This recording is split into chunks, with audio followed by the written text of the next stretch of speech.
진보당 기자회견 시작하겠습니다. 주요 대학들이 등록금 인상에 나서고 있습니다.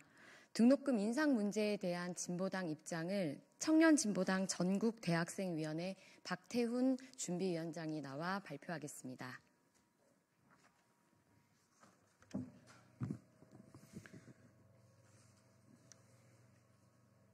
네, 청년진보당 전국대학생위원회 준비위원장 박태훈입니다.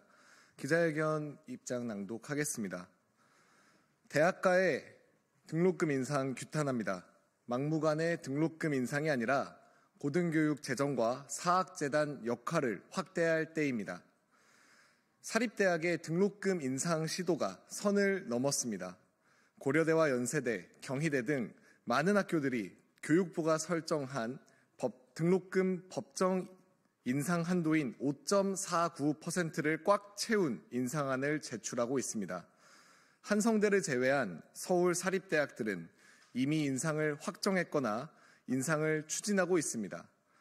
지금의 등록금 인상은 윤석열 씨가 22년 인수위 시절부터 밀어붙여온 것이었습니다.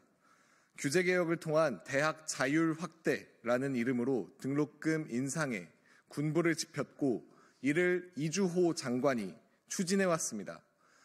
대학들은 윤석열이 12.3 내란을 일으키고 탄핵을 앞두고 있는 혼란한 정국 속에 등록금 인상을 밀어붙이고 있습니다. 윤석열 정부가 끝나면 등록금을 더 이상 올리기 힘들 것이라는 절박함마저 엿보입니다. 이주호 장관의 교육부는 이제 와서 등록금 동결을 당부하는 입장을 내고 있는데 웃기는 일입니다.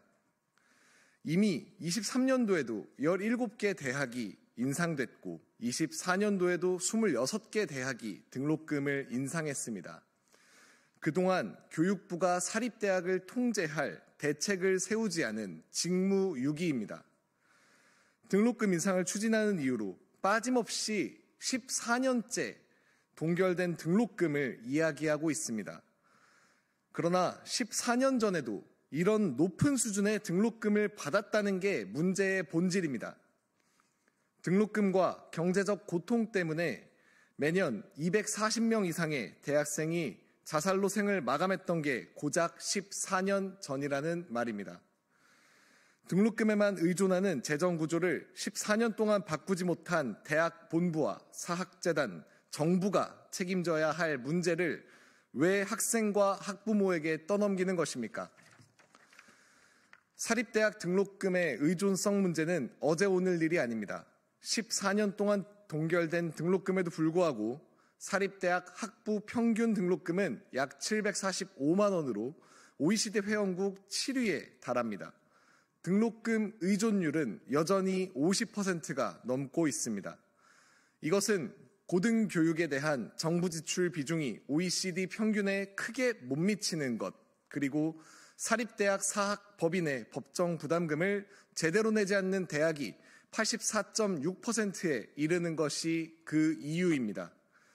지금 정부와 정치가 해야 할 일은 고등교육 재정 교부금법을 제정해 고등교육에 대한 정부 책임을 강화하는 것입니다.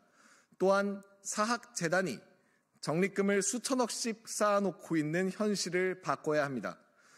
사립대학에 투여되는 재정의 수준만큼 사립대학에 대한 예산 감독 권한도 강화되어야 합니다. 동시에 무책임한 사립대학이 난립하는 현실을 바꾸기 위해 국공립대에 대한 지원을 대폭 강화하고 정부 책임형 사립대학을 설치해야 합니다. 사립대학 비율이 70%가 넘는 사립대학 중심의 고등교육 구조는 일제강점기와 해방 전후 민족의 어려운 현실 속에서 시작된 것이었습니다. 일제로부터의 해방, 한국전쟁의 극복, 산업화, 민주화를 이뤄낸 지금의 고등교육은 사학재단으로부터 벗어나 공공성을 강화하는 방향이어야 합니다. 청년진보당 전국대학생위원회는 등록금 인상에 반대하는 투쟁의 대학생들과 함께 나서 대학 교육 현실을 바꿔나갈 것입니다. 마치겠습니다. 감사합니다.